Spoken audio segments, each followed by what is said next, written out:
But what we need is the good churchgoer.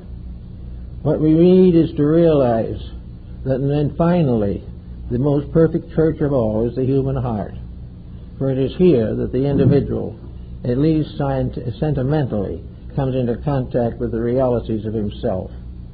We need to recognize religion not as a new source of wealth, but as a new source of strength against the corruptions of wealth. We do not need more stained glass windows and no more mighty cathedrals. What we need is the simple place of worship. Our forefathers had this, a little wooden church with a pastor who made only a few dollars a month, with a small flock of devout people who worked in the ground with their harvest and came to church on Sunday in the family wagon. This type of thing had something about it that was good. We can say it was stupid and old-fashioned and all that, but it was sincere. And the little church that is sincere has much to commend it, while the great church that is not sincere has nothing to recommend it whatsoever. So all the way along the line, we've got to gradually do that which will prevent us from being found wanting. And the reason why we will be found wanting is because we want too much. We want everything. We want to find new ways every day for taking money away from somebody else. We want some kind of a pretext to take another vast amount of money for some purpose that is of no permanent value. While all things are judged by money, a religion is going to be in very trouble. When they showed the Roman coin to Jesus and asked him what they should do in matter of taxes, Jesus replied, "Render unto Caesar that which is Caesar's, but unto God that which is his." And this is exactly our problem. There's a great deal of difference. We cannot render unto God the things that belong to Caesar. And we cannot pay for our sins by the coinage that belongs to Caesar. We can keep out of jail maybe by paying our fines with that money, but we do not increase in stature or in dignity or in magnitude of insights. So we have to recognize that there is religion desperately needed today and desperately divided. Here we have a religious world which includes, according to a very late statement that I saw, approximately 3.75 billion human beings. The other part of the population isn't made up of atheists, but very largely of primitive peoples about which we have very little knowledge. But the majority of human beings believe in good. And because 3/4 of the earth's population believes in something good, why do we have 3/4 of the earth's population either in arms or in the armament industry? Why do we have these things? Why is it that somewhere along the line we've lost kindness, lost friendship, lost love for each other, and have all kinds of strange ulterior motives that pass for integrities but have no foundation in them?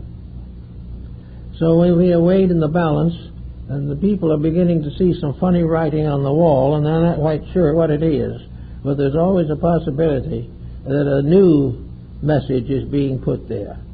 There are words and teachings and ideas about the future.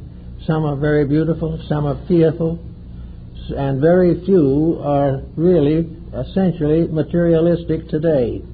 Even our most hardened materialists are beginning to look for an excuse to become idealists.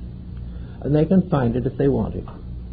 But the point is that we are all beginning to worry seriously about the depletion of our resources, about the population explosions, about the diseases and natural disasters which correspond neatly to the plagues of Egypt.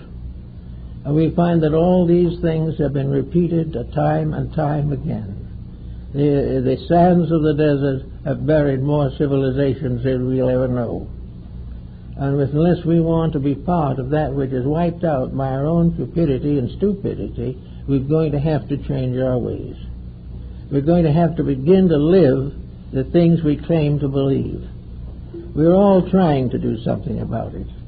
We all are reading better books. We're all talking about these things. Most people who are interested in our activities here have been trying to live these points and principles and are trying still to be better people. And this is the solution. Only by becoming better people can we have a better world. Only by curing these selfish instincts which have dominated us for ages can we really have the kind of life that we all need. Belshazzar was quite king in his day, and he loved to exploit and enslave people. He became a potential ruler of the world. He joined in with a number of others like Genghis Khan and some of the early Caesars and the Greek conquerors that went out to conquer the whole world. And the Roman Empire was the first great socialistic democracy or oligarchy, or whatever you want to call it. Rome became mistress of the world. Her colonies were everywhere. She owned half the globe, and what other she didn't own, she was working on. But in the sum of it all, Rome died and miserably ended because of the decay of the government. Little by little, all these imprisoned peoples began to break away, and Rome no longer had the physical strength to hold them. Now, if this holding had not been a physical policing, Rome might have lived another 2,000 or 3,000 years, but she could not police the territories she had conquered. She should never have conquered in a way that required policing. It was not that these colonies should be controlled by force or by military means. They should have been controlled by friendship, because these people should have been grateful for what Rome had done for them and not panicky over what Rome was doing to them. There was no reason why a conquering power should be destroyed if that conquest is carried on in a spirit of sharing good. If the conquest was bringing teachers and idealists and inventors and artists and musicians into common understanding, if crops and produce of all kinds was better, these things would be excused and the people would live together in happiness. But where conquest is simply putting a despot over another country, or putting half a dozen of your despots in different countries, all this is part of rule and ruin, which is one of the problems we face so deeply. And, of course, from the time of Belshazzar on down, the same problems have continued. And the Bible incident is perfectly justified in saying that there is some kind of a moral factor, a mystical factor involved. Now, according to the Bible, of course, this mystical factor is deity. That some way this is all due to the fact that deity weighs them in the balance and found them wanting. But the deity that found them wanting is still here. Now, if there was no deity that found them wanting, and they simply were outwitted by two other nations that became jealous of them, then we are still in the same picture. Because today we are in the midst of a world that's jealous of us. We are in a world that would take over most of each other's countries at the slightest provocation, if any. We are in a world in which, out of all the progress we have made, could sometime come the greatest holocaust of all time, nuclear war. Now, nothing stands between us and this disaster except ethics. And ethics is our way of expressing divine will. There is only the will of deity between us and that difficulty. Now, if we trust to the Lord, or if we trust to the laws of nature, if we trust to the universal plan as we have seen it from the beginning of time, we are comparatively safe. But if we break the tradition that has been established by the ages, if we break the rules, then come to the same end with all other rule breakers, it's our own fault. We are too big now, too grown up now, to play warfare in sandboxes. We are no longer children throwing mud pies at each other. We are powerful individuals who have no real understanding of the basic unity of life. They were in the same type of situation that we find, for instance, in Japan at one time. When Japan was first opened to the West, we sent a consul general over there to act as an ambassador. The first thing that he wanted when he got there was beefsteaks. And at that time, most of Japan was vegetarian. In fact, the government was subsidizing vegetarianism. So everyone who had an animal of any kind drove it into the forest and hid it. And they had an awful time until they finally caught an old steer and finally got the steaks for the American ambassador. And now on the site where this thing occurred is a beautiful monument topped by a statue of the bull who died to give an American ambassador his favorite meat. Now that's a sort of a ridiculous situation, but it shows the tendency that we have. What we want, we want. What we've had, we're going to have. And this going on and on and on, in spite of the daily warnings of our troubles. So if anybody has a real idea of doing something worthwhile, it might be good for them to sit down quietly and make a chart or plan of their own lives. Why are they alive? What are they doing? What is going to happen to what they have? Who is going to use it better than they have? Why are we going to leave this to that and that to this? What is behind all this? We have a few more years of life. What are we going to do with them? Are we going to keep right on wasting them? Are we going to live so that the doctor's bills will eat up most of our estate? Are we going to get tangled into troubles with other people until the lawyers will eat up the rest of the estate? Are we going to live this way, or are we going to gradually begin to put the world in order? Put it into a pattern of realities, put it into a pattern of facts and values with which we can live. The idea that we want too much seems to be universal.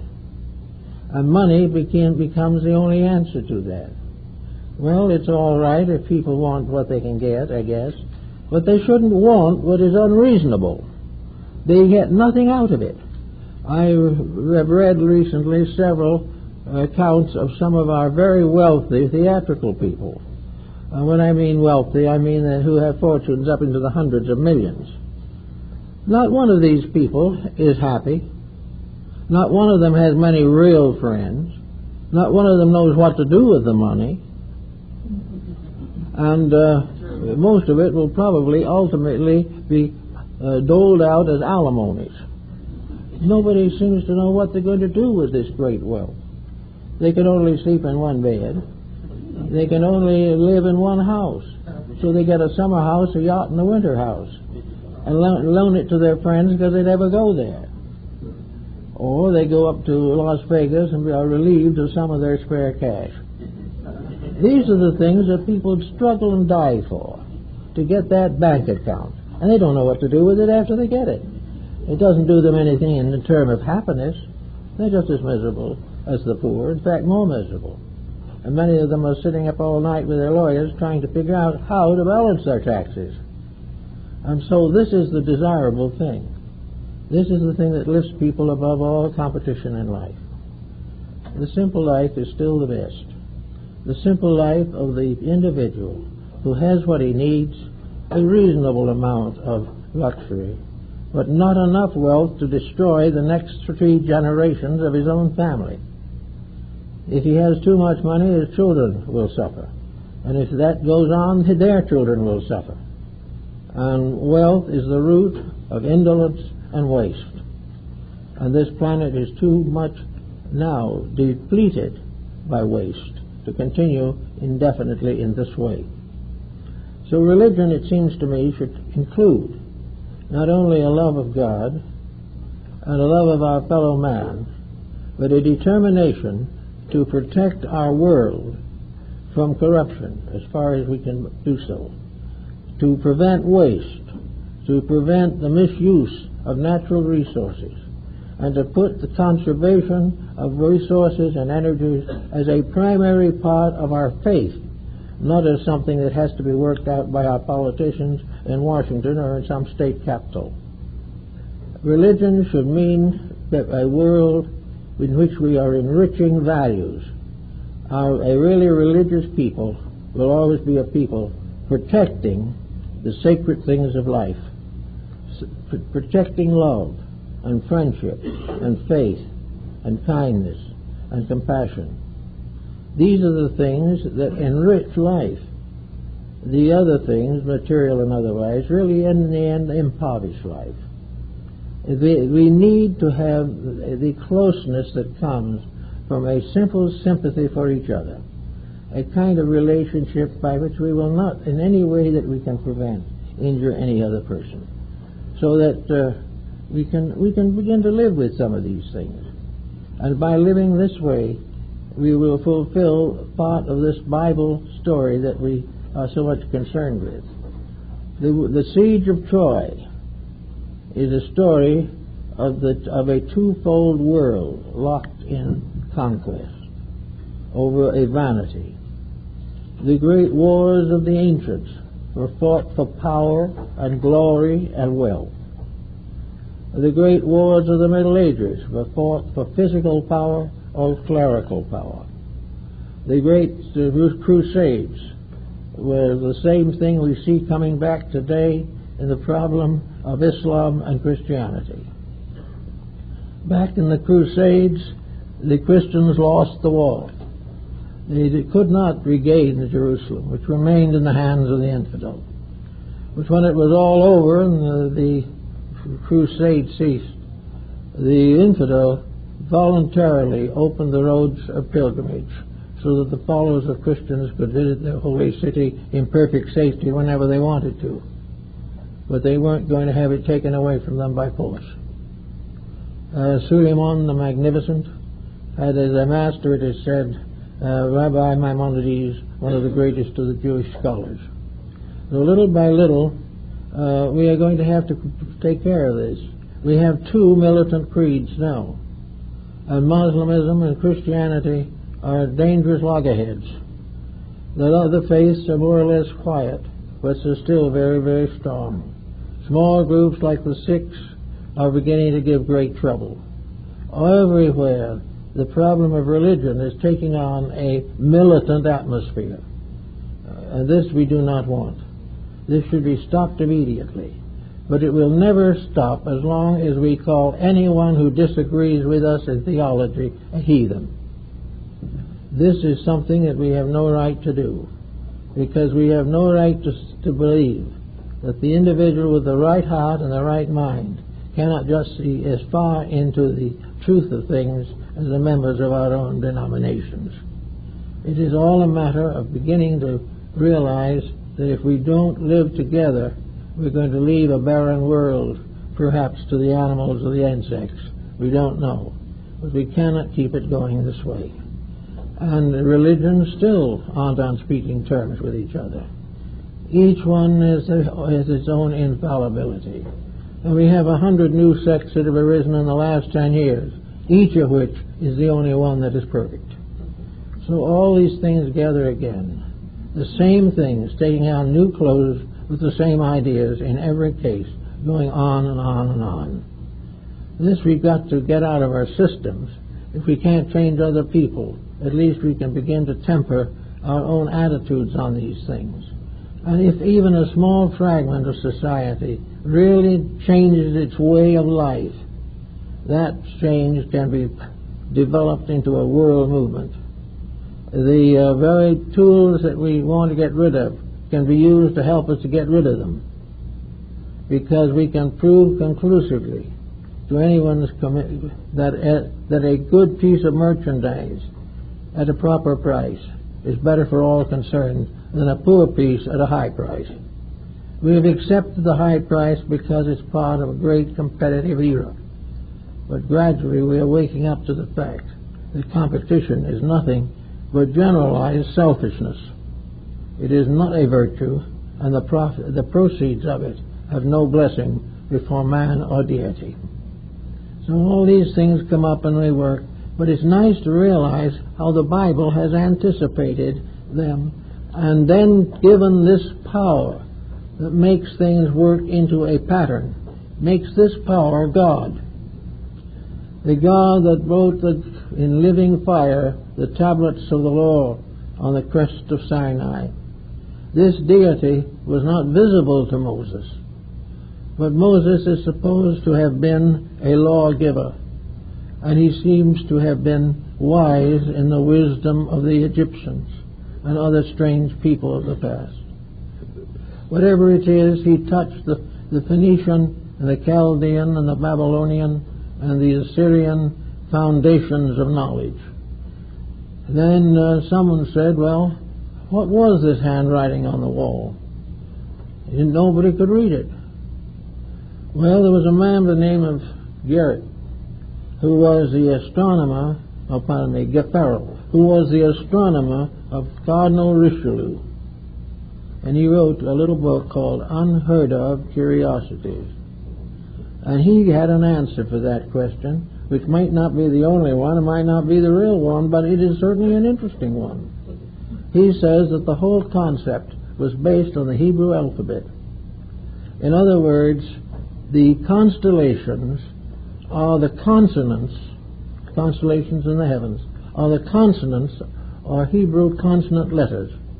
The planets are the vowels, which move constantly through the patterns of the constellations. And in every move they make, they spell out words, because in every word there must be a vowel. And in many cases in the Hebrew the vowels are not written. But in any event, the motion of these vowels through the star groups, with each of the consonants a letter, results in an endless pattern of words. And these words, if they can be understood or analyzed or explained, might tell us the whole story. For instance, if you have two constellations, that one is a B and one is a T, then the vowels move through it. If you put A moves through it, it becomes bat. If a wager thought comes through it, it becomes a bet. And so on. All of the forms of the letters. And if something else is very small, it becomes a bit. All of these letters moving through the constellations create an immense sequence of word forms. And if we could read those word forms with the constellations and the planets in them, we might have the secret of a celestial language that has been in use since the beginning of time. It might be in some respect similar to our astrological speculations, but it is not prophetic necessarily. It simply tells, if we know how to read it, that there is a constant communication of energies between the invisible world of causes and the visible world of effects. It's a very stimulating and interesting idea, and I think sometime someone will do something with it. We have Gaffarel's book, by the way, if anyone is interested. It's in our library collection. But in all cases, we're looking for an answer. We're looking for some way to solve this problem. We see the handwriting coming in 1,000 different ways, particularly in red letters in our own hearts. We know something is wrong. We know that the world that we're bringing our children into is not the world that we want them to be in. And we know that they do not know a better world because we've never been able to convince them of it. But if we could prove, for instance, to members of any major faith that their own stories, the fables and legends and myths of religion, are all of them explanations of universal laws in their various aspects, and that these stories, therefore, all tell of what God is doing to certain things under certain circumstances and conditions. And with that realization to work from, it seems as though we ought to be able to solve some of these problems. Actually, the beginning of it all is not that we should dash off and try to join some religion. The thing is that if we should grow up with our reading, writing, arithmetic, all cooperating to help us to become better people and not just simply smarter people. And there should be reading, writing, arithmetic, and ethics. There should be an idealism in every heart in the world, a dream of something better, a dream that can be fulfilled to some degree by anyone who wants to give the time and effort to it. But a life should be a span of years in which at least a part is dedicated to the service of the eternal plan upon which we all depend for existence, and without which the world itself falls into chaos. And now that so many people are becoming interested in these things, it is very important that we judge these people and these organizations thoughtfully, and always remembering that the real sincere group of people or individuals are the ones who give all and demand the least. That they want more of people to love each other, serve each other, protect each other. They are not in business, they are in idealism, philosophy, ethics, morality, and all the things that help to make a better world. And if we can find groups of this kind, which have within them a reasonable degree of integrity and a reasonable degree of dedication, we can help them all to do better work, and we can do better ourselves. Because when we work for something bigger than we are, that is the time when we have a right to feel a little bit bigger ourselves. But while we are not doing things to help, we are, without knowing or realizing, doing things to hinder. And this is no time for hindrance. This is a time for all individuals to renew their dedications to the principles of reality and integrity. It is only through a quiet, consistent service of each other that we can prove conclusively that religion is in our hearts and in our daily lives. And wherever anyone has a religious life that is dedicated, they may have troubles. Their religious life that is honorable is not particularly popular or too widespread. It is not appreciated because it interferes with corruption. And nearly every good person has had to fight corruption. But it is a great fight. It is a worthwhile fight. And the individual who wins is already on his way to a better state of existence. So we do all we can, but let's remember that these stories in the Scriptures about all the wonders that God does, Job and his comforters, and all the Samson and Delilah, and the Song of Solomon, and all of these stories, fables, and legends, are based upon centuries of experience with principles that are immutable. That while the story may be fashioned any time, maybe as late as tomorrow it will come, but the fact behind the story, the symbol, is the concealing part of a great moral truth. And the moral truth is that the final end of all things for the constructive value of mankind is that all human beings will unite in the love of the divine principle and in the service and affection for each other. This is what we have to have if we're going to solve the issues of the day. And I think now you'd better bring it to a close this morning.